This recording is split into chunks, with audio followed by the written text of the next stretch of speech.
በስመ አብ ወወልድ ወመንፈስ ቅዱስ አሃዱ አምላክ አሜን።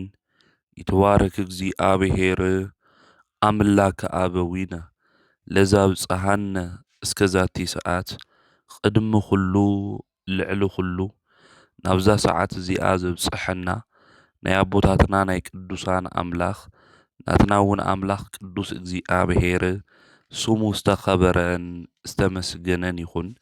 እማ አምላክ ወላዲተ አምላክ ቅድስተ ቅዱሳን ድንግል ማርያም ስለ ፍጹም አዶነታ ስለ ፍጹም ክብራ ክብርን ምስጋናን ይብጽሐያ። ከምኡ እውን ቅዱሳን አቦታትና ቅዱሳን አዴታትና ብዝተወሃቦም ክብሪ መጠን ኩሉ ምስጋና ይብጽሐዮም። ኣብ ዝተፈላለየ ዓለም ኮይንኩም እዚ መንፈሳዊ ሚድያ እዚ እትከታተሉ ስድራ እግዚአብሔር ኣብ መስቀል ተሰቂሉ ፍጹም ዝኾነ ሰላሙ ብዝሃበና ብኢየሱስ ክርስቶስ ፍጹም ሰላም ከመይ ትጸንሑ ከመይ ትኾኑ ሰላም እግዚአብሔር ምስ ኩላትኩም ይኹን።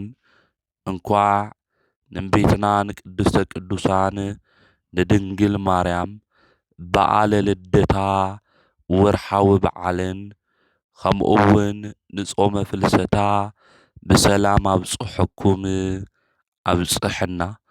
ብኦርቶዶክሳዊት ተዋህዶ ቤተ ክርስቲያን እቲ ሎሚ ጀሚርናዮ ዘለና ጾመ ፍልሰታ ተባሂሉ እዩ ዝጽዋዕ። እዚ ጾመ ፍልሰታ እዚ ናይ ስዋኤ ግዜ እዩ። እዚ ጾም እዚ ብንስሐ ኮይንና ናብ አምላኽና ናብ እግዚአብሔር እንቐርበሉ ካብ አምላኽና ካብ እግዚአብሔር ድማ መልሲ እንረኽበሉ ካብ እመቤትና ካብ ቅድስተ ቅዱሳን ካብ ድንግል ማርያም በረከታ እንቕበለሉ ናይ ጾም ግዜ እዩ። እዚ ጾም እዚ ክንጾም እንተለና ብምንታይ መንገዲ ክንጾም ከም ዝግብአና ዝተወሰነ ትምህርቲ ክንመሃሃር ኢና። ከምኡ እውን ነሓሰ ሓደ ኣብ ቅዳሴ ግዜ ዝንበቡ ምንባባትን ከምኡ እውን ቅዱስ ወንጌል እንታይ ምዃኑ ክነስምዐኩም ኢና። ከምኡ እውን ነሓሰ ሓደ ዓመታዊ ክብረ በዓሎም ዝኾነ ቅዱሳን እንመን ምዃኖም ኣብ መጽሓፈ ስንክሳር ዝተጽሓፈ ሕይወቶምን ታሪኮምን ንዓና ድማ ዘምህሮ ትምህርቲ እንታይ ምዃኑ ክንሰምዕን ክንመሃሃርን ኢና። ከምኡ እውን ዕለት ሓደ ኩሉ ሻዕ ልደታ ለማርያም እናበልና ነኽብር ኢና። እዚ ናይ እመቤትና ናይ ቅድስተ ቅዱሳን ናይ ድንግል ማርያም በዓለ ልደታ ንዓና ዘለዎ ትርጉምን መንፈሳዊ ነገሩን እንታይ ምዃኑ ክንምልከት ኢና። አምላኽና ቅዱስ እግዚአብሔር ኣብ ነገራትና ኩሉ እናኣተወ ንህይወትና ዝጠቅም ንዓና ድማ ዝረብሕ ቃሉ ንከምህረና ቅዱስ ፍቃዱ ይኹነልና። ጾመ ፍልሰታ ክንጾም እንተለና ክንገብሮምና ክንሰርሖም ዝግብኡና ተግባራት እኒኤው እዮም። ኣብ ጾመ ፍልሰታ ወቕቲ ክንምልከት እንተለና ኣብ ቤተ ክርስቲያንና በብዕለቱ ኣብ ማህሌት ሰዓታት ቅዳሴ ኣብ ዝበጽሕ ቃለ እግዚአብሔር ካብ ጽንሰታ ጀሚሩ እስካብ ዕርገታ ዘሎ ታሪክ ናይ አምላክ ምሕደር ንክትኾን ምምራፃ ንጽህናኣ ቅድስናኣ ክብራ ርርተ ህሊና ምዃና አማላድነታ ሰብ ምፍታዋ ብስፍሓት ይንገር እዩ። ስለ አዴና ስለ ቅድስተ ቅዱሳን ስለ ድንግል ማርያም እመቤትና ቅድስተ ቅዱሳን ድንግል ማርያም ካብ ዘወድሱ ድርሳናት ሚስጥረ ሥላሴ ነገረ ክርስቶስ ነገረ ድህነት ምስ ነገረ ማርያም ገይሩ ዘምህረና ሓደ ቅዳሴ ማርያም እዩ። ከምኡ እውን ነገረ ድህነት ምስ ሚስጥረ ስጋዌ ነገረ ማርያም በሚስጥር አማሳጢሩ ዝነግረና ውዳሴ ማርያም እዩ። ኣብ ጾመ ፍልሰታ ድማ ቅዳሴ ማርያም ውዳሴ ማርያም ብስፍሓት ንጽልየሎም ከምኡ እውን ይትርጎሙ። ቅዳሴ ማርያም ድማ ቤተ ክርስቲያን ኩሉ ሻዕ ኣብ ጾመ ፍልሰታ ትቅድሶ። ስለዚ ኣብ ጾመ ፍልሰታ ዝግበር ስርዓትና ዝንበቡ መጻሕፍቲ ዝትርጎሙ እንታይ ምዃኖም ልቢልና ከነስተውዕል ይግብአና። ቤትና ቅድስተ ቅዱሳን ድንግል ማርያም ንዓ ዘለዎም ፍቕሪ ንምግላጽ ገዳማውያን ጥራሕ ይኾኒ ዓለማውያን እውን ብእግዚአብሔር ቸርነት በአማላድነት ናይ ሰይጣን ፈተና ብዓወት ንከሽንፉ ካብ ስድሮኦም ተፈልዮም በብገዳማቱ በብቤተ ክርስቲያን በዓቲ የዳልው እዮም። መብዛሕቴና መንእሰያት ናብ ገዳም ንኸድ ናብ ኣብያተ ቤተ ክርስቲያናት ኸይድና ሱዋኤ ንሕዚና። ሱዋኤ ኣትዩና ድማ ፍቓደ ስጋና ንፍቓደ ነፍስና ንክግዛእ ንጽሊ ንጾም ኢና። ከምኡ እውን ቅዱስ ስግኡ ክቡር ደሙ ድማ ንቕበል ኢና ንስሓ ኣትዩና። እዚ ኩሉ እንገብሮ ኣብዚ ጾም እዚ ንድንግል ማርያም ዘለና ፍቕሪ እንገልጸሉ መንገዲ ስለ ዝኾነ እዩ። ብፍላይ ኦርቶዶክሳውያን ህፃናት ድማ ትምህርተ ወንጌል ዝመሃርሉ ቅዱስ ስግኡ ክቡር ደሙ ዝቕበልሉ ኣብዚ ጾመ ፍልሰታ ጊዜ እዩ። ኩልና ኣብዚ ጾመ ፍልሰታ እዚ ብሹም ኣምላኽና ኢየሱስ ክርስቶስ ከምኡ እውን ብድንግል ማርያም ሹም ተኣኪብና ክንጽሊ ክነቅድስ ይግብአና።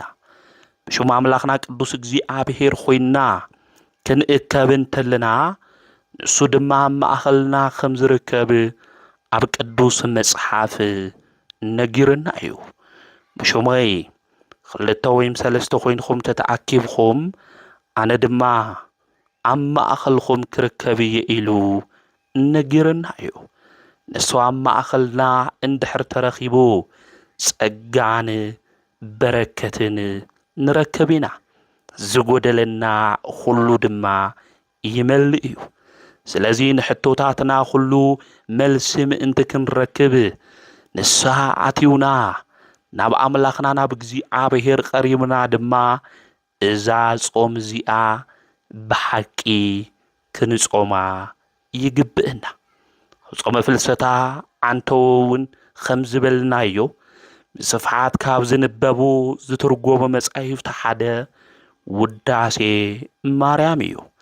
እዚ ውዳሴ ማርያም መጽሓፍ እዚ ዝደረሶ ወይ ከዓ ዝጸሓፎ ቅዱስ ኤፍሬም ሶርያዊ እዩ።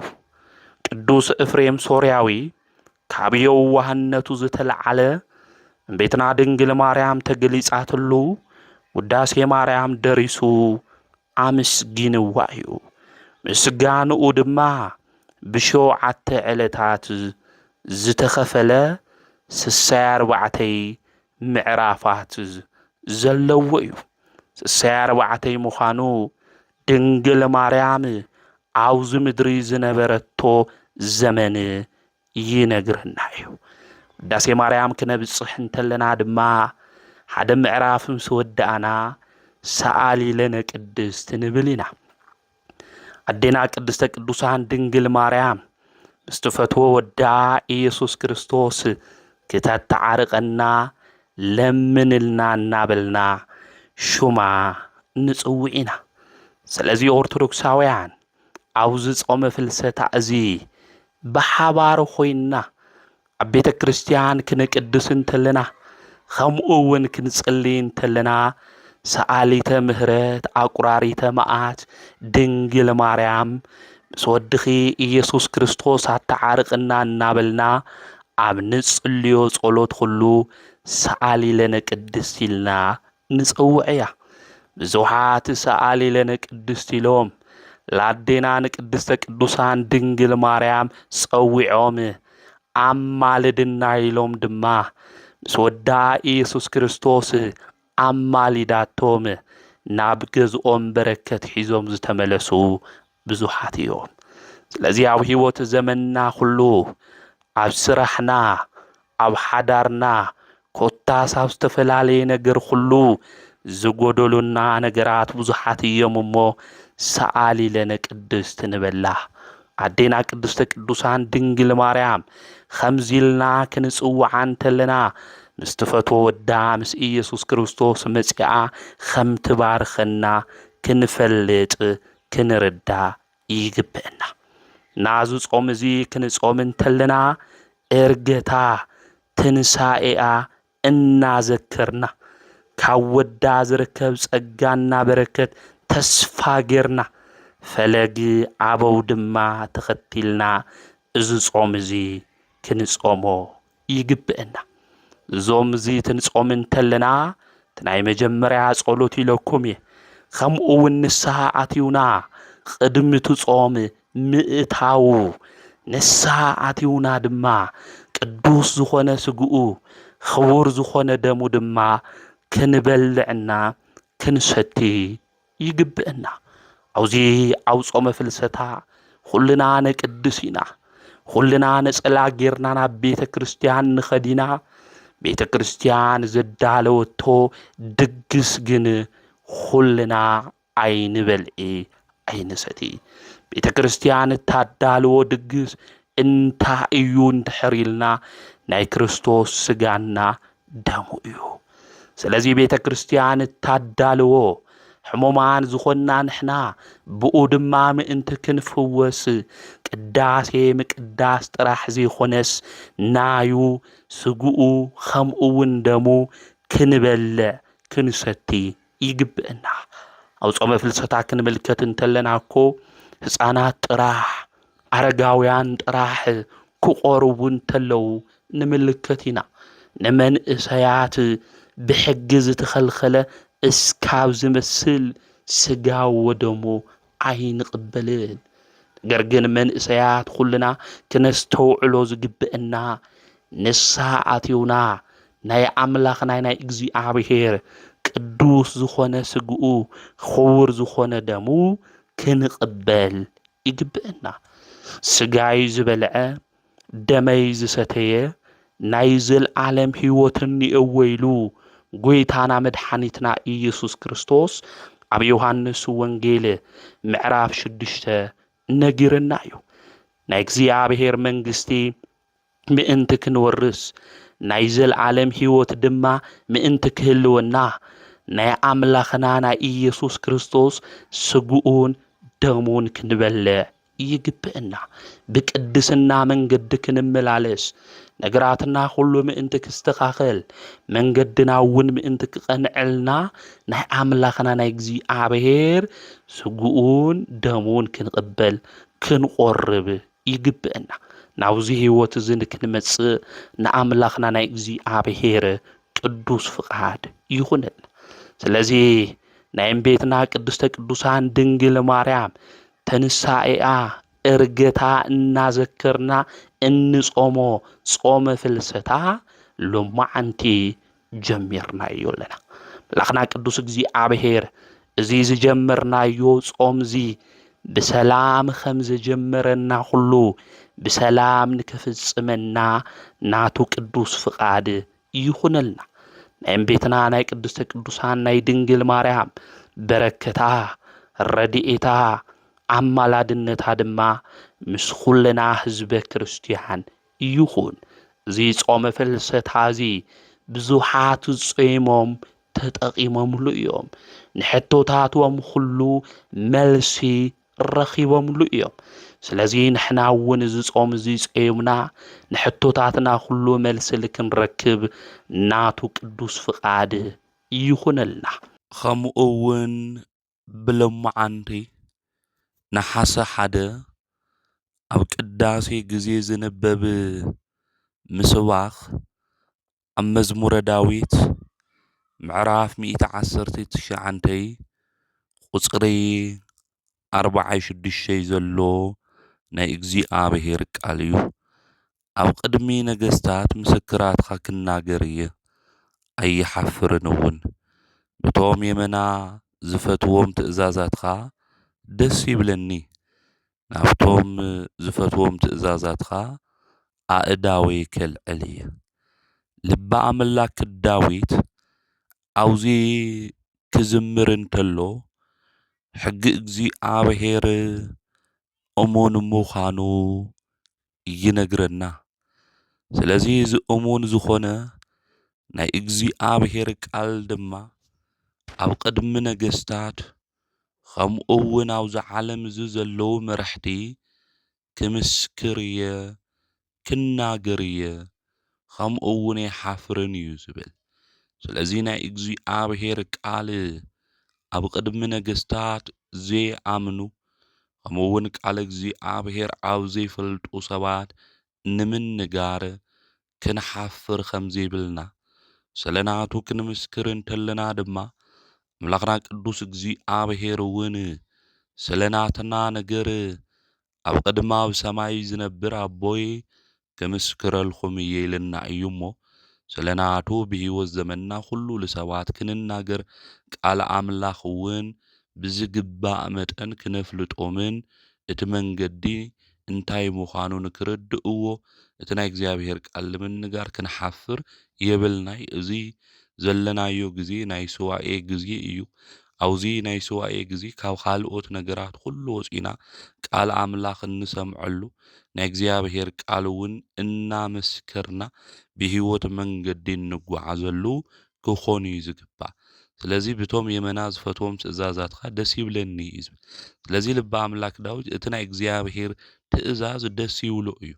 ስለዚ ንሕና እውን እቲ ናይ እግዚኣብሔር ትእዛዝ ደስ እናበለና እግዚኣብሔር ዝኣዘዘና ትእዛዝ እውን እናፈጸምና በቲ መንገዲ እሱ ክንጓዓዝ ይግብአና። ስለዚ ናብቶም ዝፈትዎም ትእዛዛትካ ኣእዳወይ ከልዕል እየ ኢሉ ልበ ኣምላክ ዳዊት ክዝምር እንተሎ ንምልከትና። ስለዚ ኣእዳውና ክዝርግሑ ዝግብኦም ናብ ጽቡቕ ትእዛዝ እግዚኣብሔር ዝኣዘዘና መጽውቱ ንሓመመ ተሃልዩ ክነልዕለሉ ልደኸመ እንድሕር ሃልዩ ኣልዒልና ክብርትዕ ክንገብር ይግባእ ትእዛዝ እግዚኣብሔር እሱ ስለ ዝኾነ ማለት። ኣእዳውና ግን ላብ ለየድሊ መንገዲ ብምኻድ ብለይ ምጽዋም መንገዲ ክጓዓዝ የብሉይ። ሊቁ ቅዱስ ያሬድ እውን ክናገር እንተሎ ዓይኒ ይጹም ኢድ ይጹም እግሪ ይጹም እናበለ ናብ ስምዒት ሕዋስና ክጾሙ ከም ዝግብኦም ይነግረና እዩ ማለት እዩ። ስለዚ ኣብዚ ጾም እዚ ኣብዚ ሱዋኤ እዚ ኮይንና ብትእዛዝ እግዚኣብሔር እንጓዓዝ ክንኾን ከም ዝግብአና ምፍላጥ ምርዳእ የድሊ። ልበ ኣምላክ ዳዊት እውን ናብቶም ዝፈትዎም ትእዛዛትካ ኣእዳወይ ከልዕል እየ እዩ ዝብል። ስለዚ ኣእዳውና ለጽድቂ ነገር ዝተዘርግሐ ልበረከት ልሂወት ዝዝርጋሕ ክኾን ይግብኦ እምበር ልኽፍኣት ወይ ከዓ ደም ሰብ ንምፍሳስ ክፉእ ነገር ርኹስ ነገር ንምስራሕ ዝፈጥን ኣእዳው ክህልወና ከም ዘይግባእ ክንፈልጥ ክንርዳእ ይግብአና። ነሓሰ 1 ኣብ ቅዳሴ ግዜ እቲ ዲያቆን ብዜማ ዝብሎ ምስባኽ እዚ እዩ። ከምኡ እውን ኣብ ቅዳሴ ግዜ ነሓሰ 1 ዝንበብ መልእኽቲ ናይ ቅዱስ ጳውሎስ መልእኽቲ ኣፍታ ናይ መጀመርያ መልእኽቱ ናብ ጢሞቴዎስ ዝለኣኻ ምዕራፍ 5 ቁጽሪ 1 እስካብ 11 ዘሎ ናይ እግዚኣብሔር ቃል እዩ። ከምዚ ድማ ይብል ንኣረጋዊ ኣይተቃልል እኳ ደኣ ንኡኡ ከም ኣቦ ንኣጓውዝ ከም ኣሕዋት ንዓበይቲ ኣንስቲ ከም እነቷት ንኣናእሽቲ ከም ኣሓት ቖጺርካ መዓዶም ንተን ብርግጽ መበለታት ዝኾና ክብረን ዝኾነት መበለት ግና ደቂ ወይ ደቂ ደቂ እንተሃልዮማ ንሳቶም ኣቐዲሞም ንስድሮኦም ብምክንኻን መንፈሳዊ ግብኦም ምፍጻም ይመሃሩ። ብዝ ኸዓ ንወለዶም ሙሳ ክምልሱ እዮም። እዚ ኣብ ቅድሚ እግዚኣብሔር ቅቡል እዩ እሞ እታ ብርግጽ መበለት ግን ተስፋ ኣብ እግዚኣብሔር ጌራ ምእንቲ ክረድኣ ለይትን መዓልትን ብምህለላን ጸሎትን እያ እትተግህ። እታ ናይዚ ዓለም እዚ ደስታ እትደሊ መበለት ግና ብሂወት እንተላ ዝሞተት እያ። ብዘይ ነቐፋ ምእንቲ ክኾንስ እዚ ትእዛዝ እዚ ኣዘዞም። ሓደ እኳ ነቶም ኣዝማዱ ብሕልፊ እኳ ንስድርኡ ዘይሓሊ እንተሃልዩ ንሱ እምነቱ ዝከሓደ ካብቲ ዘይኣምን እውን ዝገደደ እዩ። ካብ 60 ዓመት ንላዕሊ ሰበይቲ ሓደ ሰብኣይ ዝነበረት ደቃ ብዝግባእ ዘዕበየት ጋሻ ብምቕባል እግሪ ቅዱሳን ብምሕጻብ ንዝጸገሞም ብምሕጋዝ እዚ ሰናይ ግብሪ እዚ ብምግባር ዝተመስከረላ ክትኸውን ይግባኣ። ስለዚ አውዚ ቅዱስ ጳውሎስ ኣብታ ቀዳማይ መልእኽቱ ናብ ጢሞቴዎስ መንፈሳዊ ወዱ ዝለኣኾ ጢሞቴዎስ ኣብ ካልኦት ዘለዉ ሓላፍነት እንታይ ምዃኑ እቲ ናይ ህይወት ናይ ቃል ትምህርቲ ከምህር ከም ዝግብኦ ካብኡ ሓሊፉ እውን እቶም መንእሰያት ከምኡ እውን ብክርስትና መንገዲ ዘለዉ ሰባት ክገብርዎ ዝግባእ ስራሕ እንታይ ምዃኑ ቅዱስ ጳውሎስ አውዚ ክመኽሮ እንተሎ ንምልከት ኢና። ስለዚ ንኣረጋውያን እንታይ ትግበር እዩ ዝብል ኣይተቃልል፣ ንዓበይቲ ሰባት ንሽማግለታት ኣይተቃልሎም፣ ከም ኣቦ ጌርካ ኣኽብሮም፣ ናጋውዝ እውን ከም ሕዋትካ እዩ ዝብል። ስለዚ ንደቂ ሰባት ብህይወት ዘመንና ኩሉ ክነቃልል ከም ዘይግብአና ክብሪ ድማ ክንህብ ከም ዝግብአና አውዚ ይነግረና። እተን መበለታት ስብኣየን ድማ ዝሞተን ብኸመይ መንገዲ ክጓዓዛ ከም ዝግባእ እውን ቅዱስ ጳውሎስ አውዚ ይመክር እዩ። ከምኡ እውን ንስድሮኦም ብምንታይ መንገዲ እቶም ዝዓብዩ ቆልዑት ከመይ ገይሮም ንስድሮኦም ክሕግዙ ከመይ ኢሎም ናይ ስድሮኦም ምሕጋዝ ትምህርቲ ክመሃሩ ከም ዝግብኦም መንፈሳዊ ግብኦም ከመይ ኢሎም ክፍጽሙ ከም ዝግብኦም ጢሞቴዎስ ከምህሮም ከም ዝግባእ ጳውሎስ አብዚ መልእኽቱ እዚ ይነግረና ማለት። ስለዚ መንእሰያት ዘለና ንወለድና ክነኽብር ከም ዝግብአና ንጎረቤትና ክነኽብር ከም ዝግብአና አብዚ መልእኽቲ እዚ ይነግረና እዩ። ሎሚ ንወለዶም ዘይእዘዙ ውላዳት እኒአው እዮም። ወለድና ዘይነኽብር እንድሕር ኮይንና ዝደለናዮ ናይ ቅድስና ነገር ክንሰርሕ ንኽእል ኢና። ወለድና እንድሕር ዘይባረኹና ኮይኖም ግን ሞገስን ክብርን ይንረኽብን በረከት እውን ካብ እግዚኣብሔር ኣይንቕበልን። ኣቦኻን ኣዴኻን ኣኽብር ዝበለና ኣምላኽና ቅዱስ እግዚኣብሔር እዩ። ካብቶም 10 ናይ ኦሪት ትእዛዝ እውን ሓደ እዩ። ስለዚ ኣቦናን ኣዴናን ክነኽብር ይግብአና። ናብዚ ዓለም እዚ ንክንመጽእ ምኽንያት ዝኾኑና ወለድና እዮም። ስለዚ ወለድና ብዝኸኣልናዮ ዓቕሚ ኩሉ ክንሕግዞም እዩ ዝግብአና። ስለዚ ንወለድና እናኽበርና ዝግብኦም ክብሪ እውን እናሃብና ነዝማድና እውን ንስድራና እውን ክንሓሊ ከም ዝግብአና ቅዱስ መጽሓፍ ይነግረና። እቲ ንስድርኡ ዘይሓሊ እንድሕር ሃልዩ እምነቱ ዝክሓደ እዩ እዩ ዝብል። ካብቶም ዘይኣምኑ እውን ዝገደደ እዩ እዩ ዝብል። ስለዚ ንስድራና ንዘመድና ከንሕግዝ ይግብአና። ወለድና ድማ ብዝበልጽ ኣከባብራ ብዝበልጽ ሓገዝ ክንሕግዞም ከም ዝግባእ ቅዱስ መጽሓፍ ይናገር ማለት እዩ። ስለዚ ካብ ወለድና ሓሊፍና እውን ንቤተሰብና ናዝማድና ኩሉ እንታይ እናሓሊ ክንኾን ይግብአና። ቤተሰብና ክወድቕ እንተሎ ስድራና ክወድቕ እንተሎ ንሕና ግን ብና ቤተሰብና ብናይ ስድራና ውድቀት እንምካሕና እንዕበይ እንሕጎስ እንድሕር ኮይንና እምነትና ዝክሓድና ምዃኑ ቅዱስ መጽሓፍ ይነ ካብቲ ዘይኣምን እውን ዝገደደ ምዃንና እዩ ቅዱስ ጳውሎስ አውዚ ኣብ መልእኽቱ ንወዱ ጢሞቴዎስ ክመኽሮ እንተሎ ዝነግረና ማለት። ስለዚ ብህይወት ዘመንና ኩሉ ንወለድና ንስድራና ንጎረቤትና ክንሓስብ ከምኡ እውን ዓቕሚ እንድሕር ሃልዩና ርዱኡና ዝብሉና ናብ ዕለት ምግቦም ዝሰኣኑ ብዙሓት ወገናትና እኒአው ኣብ መከራዊ ጭንቂ ዘለዉ ዓቕምና ብዝፈቕዶ ኩሉ ስለ ናቶም እንሓሊ ዓቕሚ እንተሃልዩና እውን ክንሕግዝ ይግብእና ማለት እዩ። ዓቕሚ እንድሕር ዘይብልና ብጸሎት እግዚኣብሔር ይርዳእኻ እግዚኣብሔር ይሓግዝኻ ክንብል ክነጽናዕንዖ እውን ይግብእና። ነገር ግን ንስድርኡ ዘይሓሊ ሰብ እንድሕር ሃልዩ ንሱ ኣብ ጽቡቕ ምቾት ኮይኑ ቤተሰቡ ዝሳቀዩ እንድሕር ኮይኖም ብጥሜት ሓለንጋ ዝግረፉ እንድሕር ኮይኖም ንዓኣቶም ዘይሓሊ ሰብ እሱ እንታይ እዩ ኢሉ እምነቱ ዝክሓደ እዩ ካብቲ ዘይኣምን እውን ዝገደደ እዩ ኢሉ ቅዱስ ጳውሎስ አብዚ ይመክረና። ስለዚ እምነትና ዝክሓድና ካብቲ ዘይኣምን እውን ዝገደድና ምእንቲ ከይንኾን ንሰባት ኩሉ እናሓሊ ሰባት ክወድቁ እንተለዉ ኣምላኽ ቅዱስ እግዚኣብሔር ብበረከት ንክጉብንዮም ስለ ናቶም እንጽሊ ስለ ናቶም ድማ እንሓስብ እናሓሊ ክንኾን ይግብአና። ቅዱስ ጳውሎስ ንወዱ መንፈሳዊ ወዱ ንዝኾነ ጢሞቴዎስ ዝመኸሮ ምኽሪ እዚ እዩ ማለት እዩ።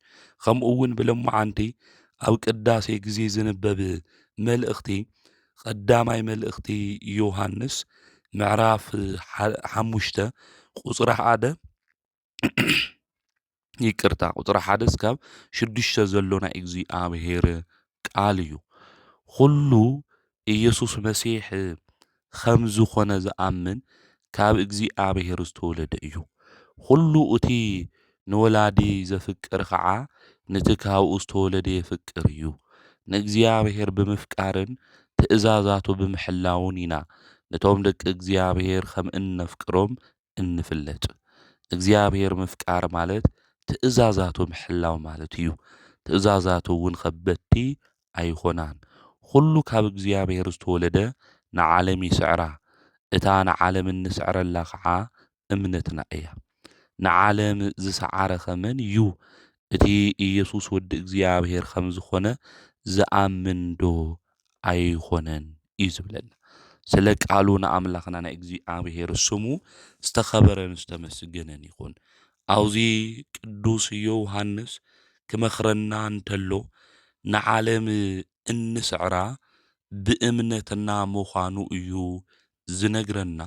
ስለዚ ብእምነት መንገዲ ክንጓዓዝ እንተለና እምነትና እግዚኣብሔር ኢና ንኣምን ኣምላኽና ቅዱስ እግዚኣብሔር ኣሚንና ብፍጹም ልብና ብፍጹም ሓሳብና ብፍጹም ነብስና ድማ ኣምላኽና ቅዱስ እግዚኣብሔር ንፈትዎ ኢና።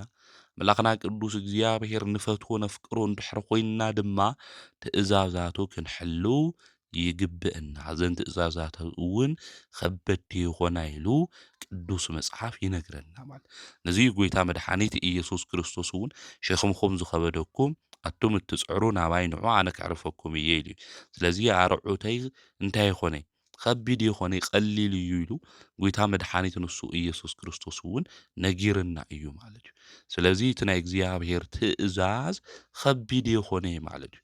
እግዚአብሔር ትእዛዝ ቤተ ክርስቲያን ትእዝዘና መጻሕፍቲ ዝነግሩና ፈጽሙ ስርሑ ክንበሃል እንተለና ከቢድ መሲሉ ዝስምዐና ሰባት እኒአና። ንኣብነት ኣብዚ ጾም እዚ ክንጾም እንተለና እስካብ 9 ሰዓት ክንጾም ከም ዝግብአና ቅድስቲ ቤተ ክርስቲያን ትእዝዘና። ካብ ኃጢአት ኩሉ ርሒቕና ብንጽህና ብቅዱስና ኮይና እናጸለና እናሰገድና ኣምላኽና ቅዱስ እግዚኣብሔር ክነምልኾ ጾምና እውን ክንጾም ከም ዝግብአና ቤተ ክርስቲያን ተምህረና። ኣይ ጾም በዚሑ እስካብ 9 ሰዓት ከመይ ኢለ ካብ ዝብልዑ ካብ ዝስተዩ ክኽልኸል ይኽእል። ካብ እንስሳ ተዋጽኦ ዝኾኑ ከምኡ እውን ካብ ስጋ ምግቢ ከመይ ኢለ እየ ክጸንሕ ዝኽእል ኢልና ዝኸበደና ሰባት እኒአና ኢና። ነገር ግን እቲ ናይ እግዚኣብሔር ትእዛዝ ዝኾነ ሓደ ጾም ከቢድ ከም ዘይኮነ ቅዱስ መጽሓፍ ይነግረና እዩ ይእዝዘና እዩ። ስለዚ ናይ እግዚኣብሔር ትእዛዝ ንምፍጻም ከቢድ ከም ዘይኮነ ቅዱስ መጽሓፍ ስለ ዝነግረና መንፈሳዊ ብርትዕን ሓይልን ድማ ዝክንፍጽም ዝህበና ኣምላኽና ቅዱስ እግዚኣብሔር እዩ። ስለዚ ጾምና ክንጾም እንተለና ንኣምላኽና ቅዱስ እግዚኣብሔር እፈትዎ እየ እንብል ኩልና እሱ ዝዓዘዘና ድማ ንፍጽም ኢና እንብል ኩሉ እቲ ንእግዚኣብሔር ዘፍቅር ሰብ ትእዛዛቱ ክሕሉ ይግብኦ ማለት እዩ። ስለዚ ንእግዚኣብሔር ብምፍቃርን ትእዛዛቱ ብምሕላውን ኢና ነቶም ደቂ እግዚኣብሔር ከም እነፍቅሮም እንፍለጥ እዩ ዝብል ስለዚ ንሰባት እውን ክነፍቅር እንተልና መግለፂ ኢና ናይ ክርስትና እቲ ሓደ ኣምላኽና እግዚኣብሔር ነፍቅሮ ኢና ኢልና ንዑ ነምልኾ ከምኡ እውን ንዑ ምምላኽና ምፍታውና ድማ እንገልጸሉ ትእዛዛቱ ብምሕላው ትእዛዛቱ ከይሓለውና ነገር ግን እግዚኣብሔር ይፈትዎ እየ እንብል እንድሕር ኮይና ቅዱስ መጽሓፍ ከም ዝነግረና ኣብ ሓሶት መንገዲ ኣብ ጸልማት መንገዲ ከም ዘለና እዩ ነገር ግን ኣምላኽና ቅዱስ እግዚኣብሔር እንፈትዎ ልኡን ንኣምን ኩሉ ድማ ካብ ሓሶት መንገዲ ወፂና ብሓቂ እግዚኣብሔር ኣምላኽና ክነምልኽ ብብርሃን መንገዲ ክንመላለስ ይግብአና ስለዚ ትእዛዛቱ ምሕላው ኣምላኽና ቅዱስ እግዚኣብሔር ከም እንፈትዎ መግለፂ ምዃኑ ክንፈልጥ ክንርዳእ ይግብአና ንኣብነት ሓደ ሰብ እዚ ነገር እዚ ከይትገብሮ ኢሉ እንድሕር ኣዚዝና እቲ ሰብ እሱ ንሕና ንፈትዎ እንድሕር ኮይና ነቲ ሰብ እሱ ኢልና እኮ ዝኾነ ነገር ዝኣዘዘና የንፍጽም የንሰርሕ ኣምላኽና ቅዱስ እግዚኣብሔር ድማ ብፍጹም ልብና ብፍጹም ሓሳብና ብፍጹም ነብስና ክንፈትዎ ዝግብአና ኣምላኽ ቅዱስ እዩ እግዚኣብሔር ስለዚ እግዚኣብሔር ይፈትዎ እየ እንድሕር ኢልና እዚ ትግበሩ እዚ ትሰርሑ ኢሉ ኣምላኽና ቅዱስ እግዚኣብሔር ኣዚዝና ካብ ሓጢኣት መንገዲ ክንወፅእ ካብ ርኩሰት ክንወፅእ ብንጽህና ክንመላለስ መቅደስ ሰውነትና ድማ ንኡ መስዋዕቲ ጌርና ክነቕርብ ክንዝምር ክነምስግኖ ከም ዝግብአና ክንሰርቕ ክንዝምው ከም ዘይግብአና ብሓሶት ክንምሕል ከም ዘይግብአና ኣምላኽና ቅዱስ እግዚኣብሔር እዚ ኣዚዝና እዩ ማለት እዩ ስለዚ ካብዞም ክፉኣትን ርኩሳትን ዝኾኑ ናይ ሓጢኣት መንገዲ ወፂና ብጽድቂ መንገዲ ክንመላለስ እንተለና ኣምላኽና ቅዱስ እግዚኣብሔር ከም እንፈትዎ መግለፂ ምዃኑ ክንፈልጥ ክንርዳእ ይግበአና ኣብዚ ስዋኤ እዚ ኮይና ካብ ሓጢኣት ርሒቕና ብፍጹም ፍቕሪ ኮይና ንሰባት እውን ከይበደልና ኣምላኽና ቅዱስ እግዚኣብሔር እናመስገና በረከትን ንቕብለሉ ጾም ክኾን ይግብኦ ትእዛዛቱን እናፍረስና ነገር ግን ካብ ስጋ ካብ ምግቢ እኮ ተፈልየ እየ ወይ ከዓ ምግቢ ቀይረ እየ ትማሊ ስጋ ንበልዕ እንድሕር ነርና እንቁላሊሕ ንበልዕ እንድሕር ነርና ከዚ ሽሮ እንድሕር ንቕይር ኮይና ወይም ክክዕ ወይ ናይ ጾም ምግብታት ንቕይር እንድሕር ኮይና እዚ ምግቢ ምልዋጥ እዩ ዝበሃል እምበይ ጾም ይበሃል እዩ ማለት ስለዚ ትእዛዝ እግዚኣብሔር ጾሙ ኢሉ እግዚኣብሔር ዝኣዘዘና ብትኽክል ክንጾሙ ይግብአና ዝተቀደሰ ጾም ምንትውን ክኾነልና ሓደ ሓደ ሰባት ግን ኣብ ጾም ግዜ ምግቢ እዮም ዝቕይሩ ማለት እዩ ናይ ስዕረት ምግቢ ዝነበረ እንታይ ይበልዑ ማለት እዩ ናይ ጾም ምግቢ ይበልዑ ማለት ምግቢ ምልዋጥ ግን ከም ዘይኮነ ጾም ክንፈልጥ በዓልና ባህሪና ህይወትና እንልውጠሉ እምበይ ምግቢ እንልውጠሉ ከም ዘይኮነ ምፍላጥ ምርዳእ የድሊ እዩ ስለዚ እግዚኣብሔር ዝኣዘዘና ትእዛዝ ጹሙ ዝብል እዩ ንሱ ዝገበሮ ነገር ሁሉ ሐዋርያት ኣቦታትና ንክፍጽሙ ንክሰርሑ እግዚኣብሔር ኣዚዝዎም እዩ ሐዋርያት ድማ ዝጾም እዚ ጾሞም እዮም ማለት ሐዋርያት ኣቦታትና ጾሞም በረከት ተቐቢሎም እዮም ንሕና እውን ቤተክርስትያን ዝኣዘዘትና ሊቃውንቲ ዝነገሩና ካብቶም 7 ኣጽዋማት ኣዋጅልና ንጽውዖ ሓደ ዝጾመ ፍልሰታ እዩ ሰባት ሁሉ ብናፍቆት እንጽበዮ ናይ ስዋኤ ግዜ ጾም ሁሉ ካብ ንእሽተይ እስካብ ዓብዪ ድማ ዘቅድሰሉ ብጣዕሚ ተናፋቒት ዝኾነት ጾም እያ እዛ ጾመ ፍልሰታ እዚኣ ስለዚ እዛ ጾም እዚኣ ናበረከት ምእንቲ ክትኾነና ትእዛዝ እግዚኣብሔር እናኽበርና እዛ ጾም እዚኣ ክንጾም እዩ ዝግብአና ማለት እዩ ከምኡ እውን ብሎሙዓንቲ ነሓሰ 5 ኣብ ቅዳሴ ግዜ ዝንበብ ግብረ ሐዋርያት ምዕራፍ 5 ቁጽሪ 26 እስካብ 31 ዘሎ ናይ እግዚኣብሔር ቃል ይሽዑ ተሓለቀ ሓለውቲ ቤተ መቅደስ ምስቶም ሓሻኽሩ ኸይዱ ኣምጽኦም እንታምጽኦም እውን ብሓይሊ ዘይኮነስ ብምቅብጣር እዩ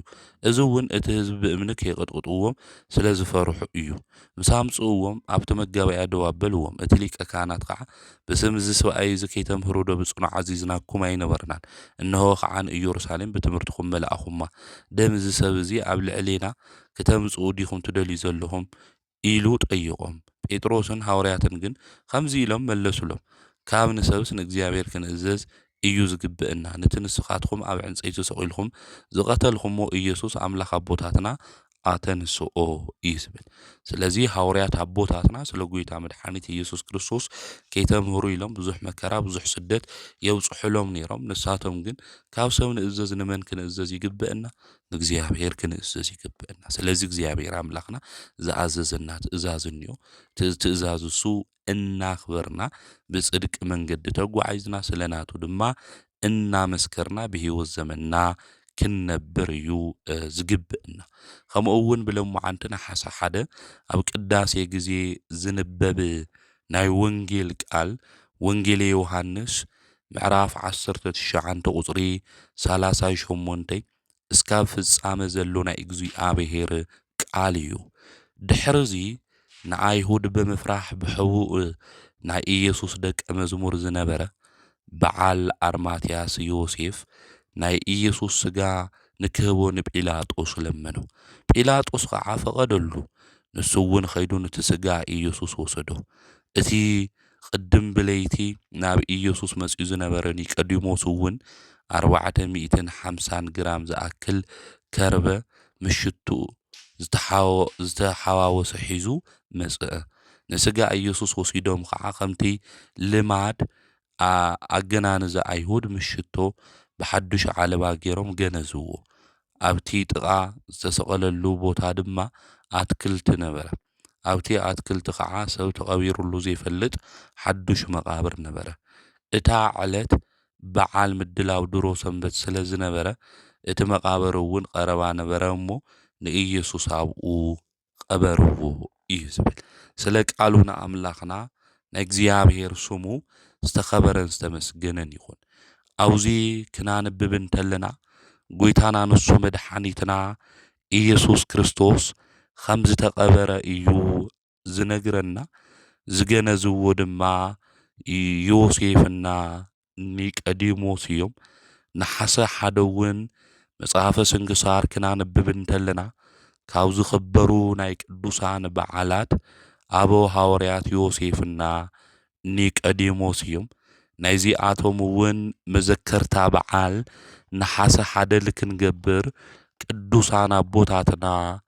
መምህራን ኣዚዞምና እዮም ጎይታ ንሱ መድኃኒት ኢየሱስ ክርስቶስ ንሱማ ፀዋውዓ ክብርን ምስጋናን ይብጻሐዮሞ ብፍቃዱ መከራ ተቀቢሉ ስለ ድሕነትና ድማ ሞይቱ እዩ እዚ ጎይታ ንሱ መድኃኒት ኢየሱስ ክርስቶስ ናይ ድሕነት ምስጢር ምስ ፈጸመ ናቱ ስጋ ድማ ካብ መስቀል ንከውርዱ ዮሴፍ ንጲላጦስ ድማ ተናጊርዎ እዩ ጲላጦስ ድማ ፈቂድሉ እዩ ስለዚ ናብ ጎይታ መድኃኒት ኢየሱስ ክርስቶስ ስጋ ካብ መስቀል አውሪዱ ኣብ መቃብር ድማ ክቀብርዎ እንተለዉ ናይ ኢዱ ናይ እግሩ ሽንካር ነቂሎም ማለት ካብ መስቀል አውሪዶም ተሸኪሞም ክገንዝዎ ድማ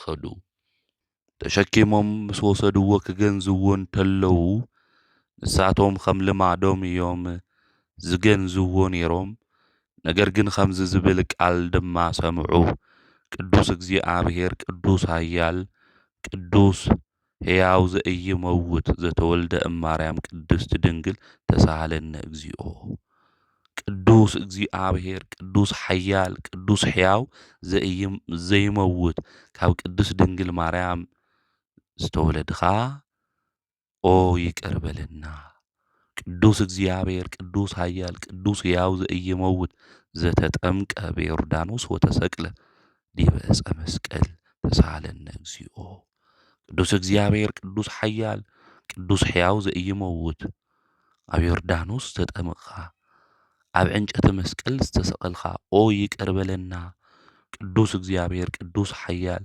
ቅዱስ ሕያው ዘኢይመውት ሳልሳይ መዓልቲ ካብ ሙታን ተፈሊኻ ዝተንሳእኻ ብክብሪ ናብ ሰማያት ዝዓረግኻ ባቦኻ የማን ዝተቐመጥኻ ዳግማይ ብሕያዋን በሙታን ንምፍራድ እትመጽእ ኦ ይቅር በለና ንአብ ምስጋና ይግብኦ ንወልድ ምስጋና ይግብኦ ንመንፈስ ቅዱስ ምስጋና ይግብኦ ኸዝን ንኹል ሸዓን ንዘለዓለሙ አሜን አሜን ይኹን ይኹን ፍሉይ ሰለስትነት ሕያው እግዚአብሔር ይቅር በለና ዝብል ሰምዑ እዚ ሰሚዖም ድማ ጎይታ መድኃኒት ኢየሱስ ክርስቶስ ክገንዝዎ እንተለዉ ዮሴፍና ኒቆዲሞስ ከምዚ እናበሉ እዮም ገኒሶሞ ዮሴፍ ጽቡቕ ዝኾነ ዓለባ ኣምጺኡ ሓዱሽ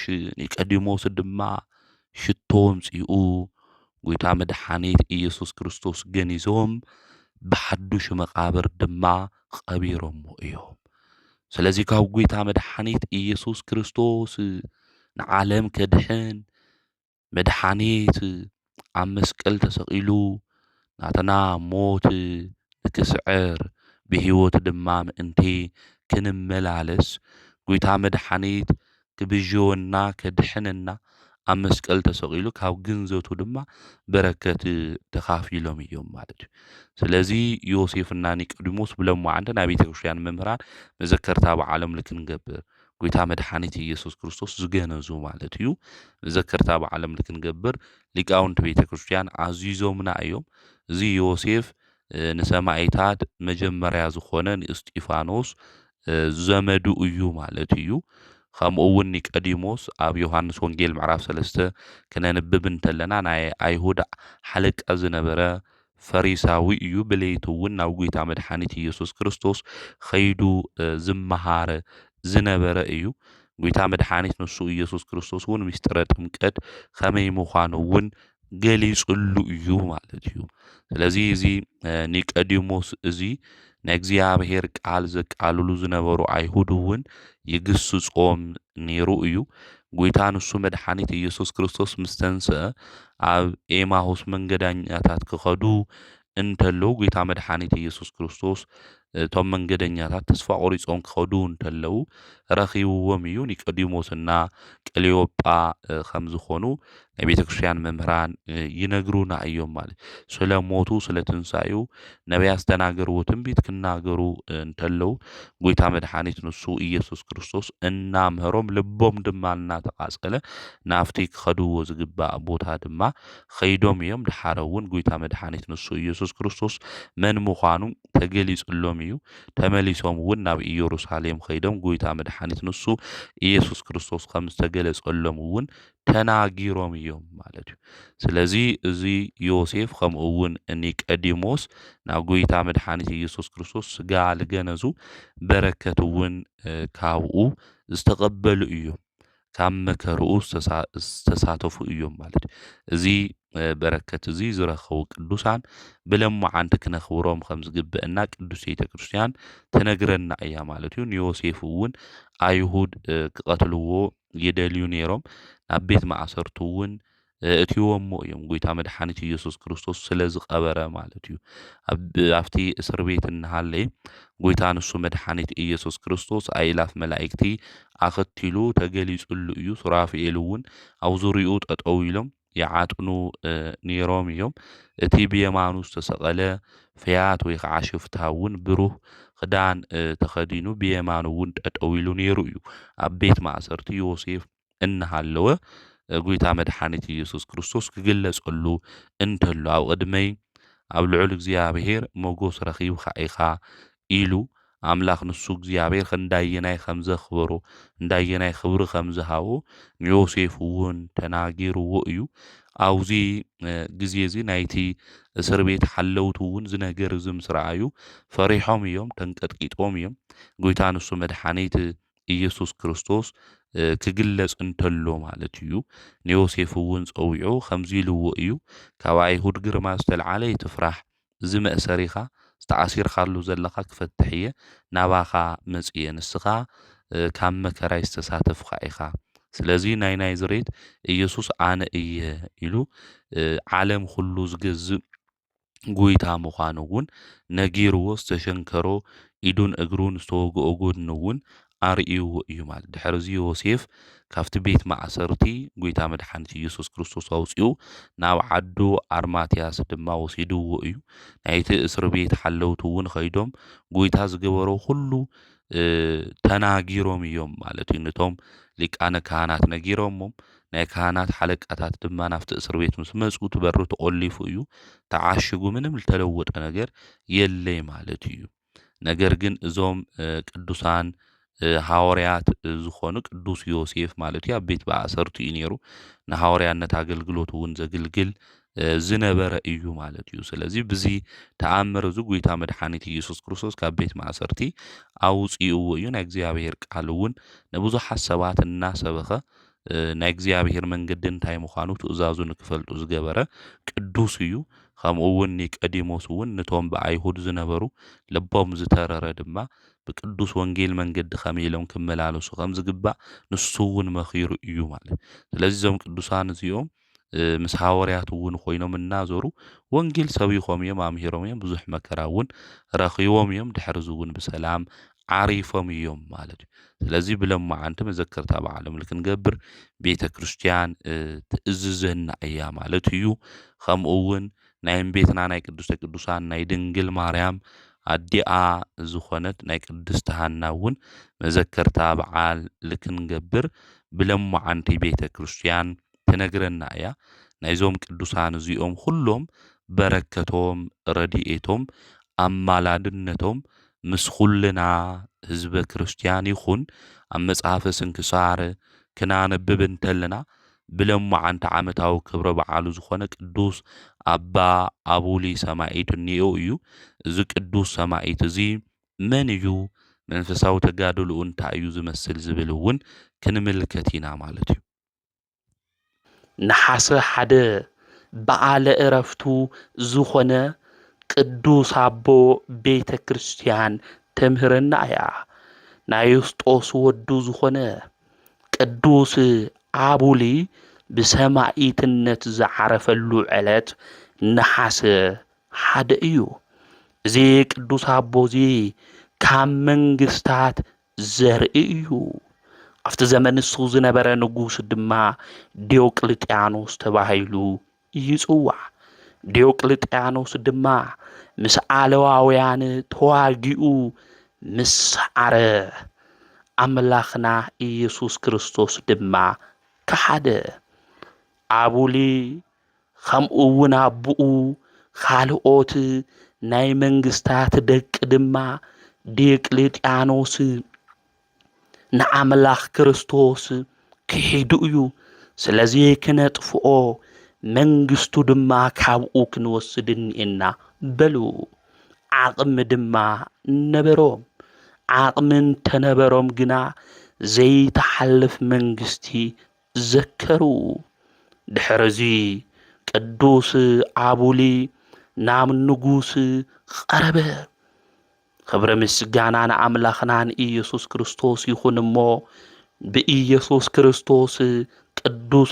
ኣቡሊ ይኣምን እዩ ዲዮቅልጥያኖስ ግን ክርስቶስ ምእማን ንክሓድግ እዩ ዝነግሮ ነይሩ ዝመኽሮ ነይሩ ኣቦኡ ዮስጦስ ከምኡ እውን ኣዲኡ ታውክልያ ግን እናኣምኖ እንሰግደሉ እናምልኾ መድሓኒት ንሱ ኢየሱስ ክርስቶስ እዩ ስለዚ ንዑ ክንክሕድዋ ኣይንኽእልን ኢሎም ተናገሩ እቲ ንጉስ ግን መከራ ኣብ ልዕሊኦም ስቅያት ንክገብር ፈርሐ ደብዳቤ ኣትሒዙ ድማ ኣብ ግብፂ ንጉስ ንዝነበረ ሄርሜኒዎስ ናብ እስክንድርያ ገዛኢ ናብ ዝነበረ መልእኽቲ ጽሒፉ ድማ ለኣኾ ዮስጦስ ከምኡ እውን ድማ ሰበይቱ ታውክልያ ደቆም ናቡሊ ማለት እዩ ሒዞም ናብኡ ኸዱ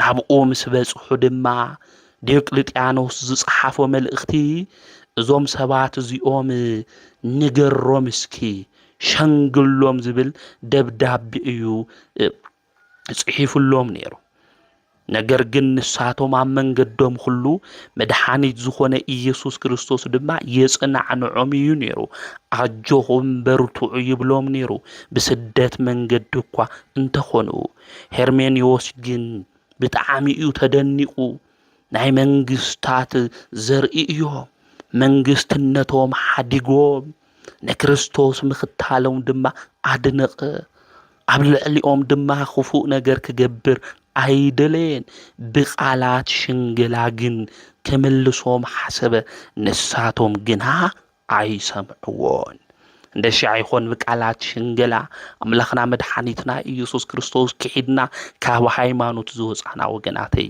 እዚኣቶም ግን በእንተ ክርስቶስ ኢሎም መንግስቶም ሓዲጎም ዝተሰደዱ እዮም። ብስደት እኳ እንተኸዱ ነገር ግን ኣምላኾም ንሶ ኢየሱስ ክርስቶስ ኣይከሓዱይ። እምቢ ምስ በልዎ ተቆጢዑ ድማ ክፈላለዮም ድማ ደለየ።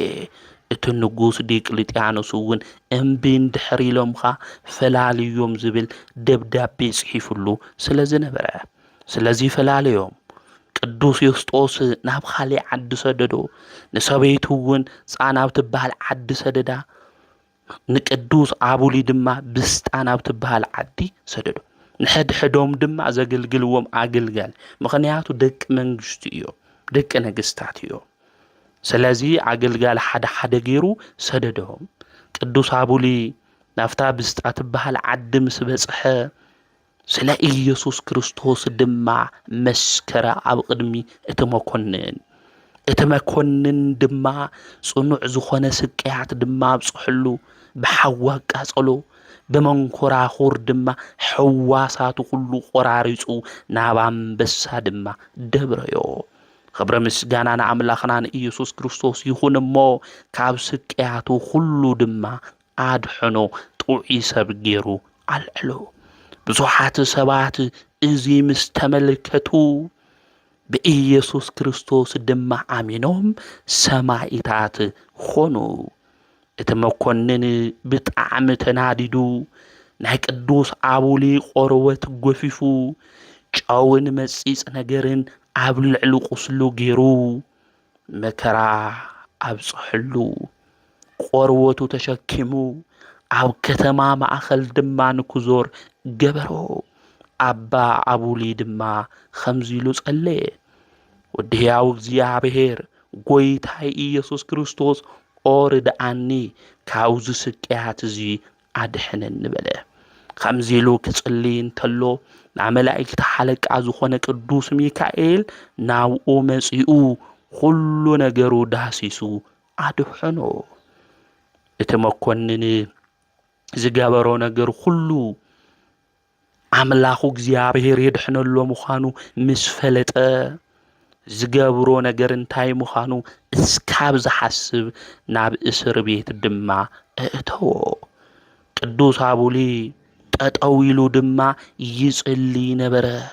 ክጽልይ እንተሎ ድማ ኣምላኽና ንሱ ኢየሱስ ክርስቶስ እናተገለጸ ዝመረጽኹኻ ኣቡሊ ሰላምታ ንዓኻ ይኹን፣ ኣነ ምሳኻ ክነብር እየ ኢሉ ኢየሱስ ክርስቶስ እናተገለጸ የጽናዕንዑ ነበረ።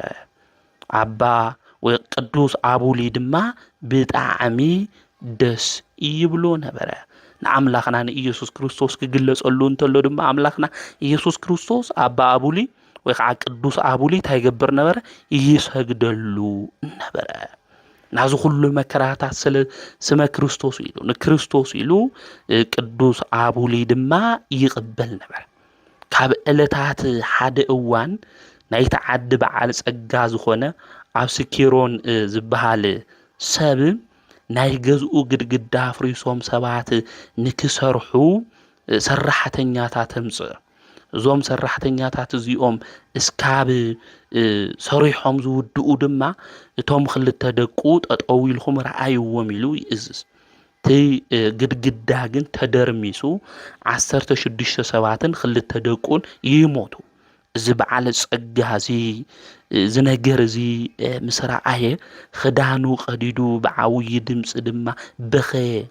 ናብ ቅዱስ ኣቡሊ ኸይዱ ድማ ኣብ ትሕቲ እግሩ ኮይኑ ሰጊዱ ራህረህለይ እዞም ክልተ ደቂ እዚኦም ዝሞቱ እና ከምኡ እውን 12 ሰባት 16 ሰባት እዚኦም ሞይቶም እኒአው። እዚኦም እንድሕር ተላዒሎም ግን ኣትንስኢኻለይ ግን ብኣምላክካ ክኣምን ይበለ። ኣብዚ ግዜ እዚ ቅዱስ ኣቡሊ ተላዒሉ ከምዚ ኢሉ ጸለየ። ስለ ቅዱስ ሽምኻ መከራ ንቅበል ዝመረጽካኒ ጎይታይ ኢየሱስ ክርስቶስ እዞም ዝመቱ ሰባት እዚኦም ኣትንስእዮም፣ ሓይልኻ ድማ ግለጽ በለ። እዞም ሰባት ኩሎም እዚኦም ተንሲኦም ምክንያቱ ክጽሊ ተሎ ቅዱስ አቡሊ እውን እዚኣቶም እንድሕር ተንሲኦም ባባኻ ከኣሙን እዮም ካሊእ ኣምላክ ካብ ምእማን ክወፁ እዮም ስለዚ ንዓኻ ንክፈልጡ ንዓኻ ንከምልኹ ኣትንስእዮም ኢሉ ጸለየ ክብሪ ምስጋና ንኣምላኽና ንኢየሱስ ክርስቶስ ይኹን እሞ እቲ ካብ ቆርወቱ ተገፊፉ ዝነበረ ካብ ሰውነቱ ዝተወሰደ ቆርወቱ ማለት እዩ ብሕያው እግዚኣብሔር ወዱ ብኢየሱስ ክርስቶስ ሽም ኢሉ ኣብ ልዕሊ እቶም ሰባት ምስ ገበሮ እዞም ሰባት እንታይ ኮይኖም ተንስኦም ማለት እዩ እግዚአብሔር ስራሕ ተመልከቱ እግዚአብሔር ሁሉ ነገር ይከኣል እዩ ማለት እዩ ኣብ ቅዱሳኑ ድማ ዘድንቕ ተኣምር ዝገብር ኣምላክ እዩ እግዚአብሔር ስለዚህ እዚ ነገር እዚ ቅዱስ አቡሊ ብስም ኢየሱስ ክርስቶስ ምስ ገበረ ኣብቲ ዘመን እሱ ዝነበሩ ሰባት ኣድኒቆም ሓደ ኣምላክ እዩ ዘሎ ናይ ክርስቲያን ኣምላክ ናይ ቅዱስ አቡሊ ኣምላክ ኢየሱስ ክርስቶስ ንሱ ሓደ እዩ ብኡን ኣመኒና ካብዚ ወፃኢ ካሊእ ኣምላክ የለ ይበሉ እቲ በዓል ጸጋውን ንቅዱስ አቡሊ እናሰገደ ኢየሱስ ክርስቶስ ክብሪ ምስጋና ንዑ ይኹን ሓቀኛ ኣምላክ ምዃኑ ከዝፈሊጠ ብኡ ከኣምን የበለ ምስ ስድርኡ ኮይኑ ድማ ኣሚኑ ኣሚኑ ኣሚኑ ድሕርዚ ቅዱስ አቡሊ ኢየሱስ ክርስቶስ ተገሊጹሉ ብዙሕ ቃል ኪዳን ድማ ኣትሉ ብመከራ ውሽጢ ኮይኑ ናይ ኻሹም ጸዊዑ ሓገዝ እንድሕር ለሚኑ ኣነ ክሰምዖ እየ ልመንኡ ድሌት ኩሉ ክፍጽመሉ እየ ብሹምኻ ቤተ ክርስቲያን ዝሰርሐ ኣብ ሰማያት ብርሃናዊ መሕደሪ ክሰርሐሉ እየ ገድልኻ ዘጽሐፈ መጽሐፍኻ ድማ ዘንበበ ዝሰምዐ ብኪሩብ ክንፊ ሽሙ ክጽሕፎ እየ ብኣብርሃም ብይስሐቅ ብያዕቆብ ሕቁፎ ድማ ክዕርፎ እየ ሓጎስ ተድላው ዘለዎ ኣብ ገነት ድማ ክእትዎ እየ ካብ ገነት ፍረውን ክምግቦ እየ ብዙሕ ኃጢአት ሰሪሑ ዝበደለ ብሽምኻ ናባይ ዝለመነ ንስሓ እንተኣትዩ በደሉ ሁሉ ይቅር ክብለሉ እየ ምስ ጻድቃን ድማ ቁጽሩ ክቆጽሮ እየ ሰላመይ ድማ ከብዝሑል እየ ኢሉ ተናጊሩ ና ሰላመይ እውን ምሳኻ ይኹን ኢሉ ብዓውይ ክብሪ ናብ ሰማያት ድማ ኸደ እቲ መኮነን ድማ ብዙሕ ስቃያት ገይሩሉ ብዙሕ ፈተና መከራ ኣብ ቅዱስ አቡሊ ገይሩ ኣብ መወዳእታ ግን ርእሱ ብሰይፊ ቆረጾ ናይ ዘለዓለም አክሊል ድማ ተቀበለ ናይ አቦና ናይ ቅዱስ አቡሊ በረከቱ ረድኤቱ አማላድነቱ ምስ ኩልና ህዝበ ክርስቲያን ይኹን ናና ሓሳ ሓደ ኣብ ስንክሳር ካብ ዝነበቡ ናይ ቅዱሳን ታሪክ ሓደ እዚ እና ካብ አቦና ቅዱስ አቡሊ እንምሃሮ ሓደ ታዩ መንግስት ሓዲጉ ናይ ዓለም ዝኽብረ ሓዲጉ ንመን ተኸተለይ ንክርስቶስ ዝተኸተለ ይባል ብክርስቶስ ሹም ድማ እንታይ ዝጸብ መከራ ዝተቀበለ እዩ ንእግዚአብሔር መንግስቱ እውን ክንወርሳ ንኽእል በብዙሕ ድኻም በብዙሕ መከራ ምዃኑ ኣብ ግብረ ሐዋርያት እውን ኣቦታትና ሐዋርያት ነጊሮምና እዮም ማለት ስለዚ ብክርስትና ህይወት መንገዲ ክንኸድ እንተለና መከራ ፈተና ክህሉ ይኽእል እዩ ዝፈተና መከራ እዚ ክሕልፈና ዝኽእል እግዚአብሔር ኣብ ፈተና ንኣትው ኢና ካብቲ ፈተና ድማ ከውፀና ዝኽእል እሱ እዩ እሞ ናይ ክርስትና ሃይማኖት ክንገብሮም ክንስርሖም ዝግብአና ነገር ብሽሙ ተኣሚንና ክንፍጽም ክንሰርሕ ይግብአና ማለት እና እዚ ቅዱስ አቦና አቦ አቡሊ ጽንዓቱ እዩ ዝገርም ዝኹሉ መከራ ልቕበል ዘሎ ኣብ ቤተ መንግስቱ እዩ ነይሩ ኣብ ቤተ መንግስቱ ኮይኑ ምንባር ይኽእል እዩ ነይሩ ነገር ግን ልሽሙ ኢሉ ናይ ክርስቶስ ሽም ኢሉ መከራ ልተቐበለ እዩ ማለት እዩ ኣብ መወዳእታ ድማ ብሰማዒትነት ኮይኑ እዩ ዓሪፉ እዩ ማለት እዞም ቅዱሳን ሁሉም እዚኦም ንክርስቶስ ኢሎም እዮም ዝመከራ እዚ ተቐቢሎም ማለት ስለዚ ክነስተውዕሎ ልቢ ክንብሎ ልግብአና ጉዳይ እዚ ንሕና ንእሽተይ ነገር ክመፀና ተሎ ነማርርና ቅዱሳን ግን ህይወቶም ለቅዱስ አቡሊ ዝመከራ ዝፈተና ዝክመጾም ተሎ ኣብ ፈተና ኣብ መከራ ውሽጢ ኮይኖም ኣምላኮም እግዚአብሔር ለምስጉን እዮም ማለት ስለዚ ንሕና እውን ፈተና መከራ ክመጽ ይኽእል ኣብ ዓለም ንሃልኹም መከራ ንእኩም ኢሉ ክርስቶስ እውን ለሐዋርያት ነጊሮም ስለዚ ፈተና መከራ እኳ ተመጻ ኣብ ኣብቲ ውሽጢ እሱ ኮይና ኣምላኽና ቅዱስ እግዚኣብሔር ክነምስግን እኒአናና ኣብ ነሓሰ ሓደ ካብ ዝንበብ ኣብ ስንክሳር ዘሎ ናይ ቅዱሳን ታሪክ እቲ ሓደ ናይ ኣቦና ናይ ቅዱስ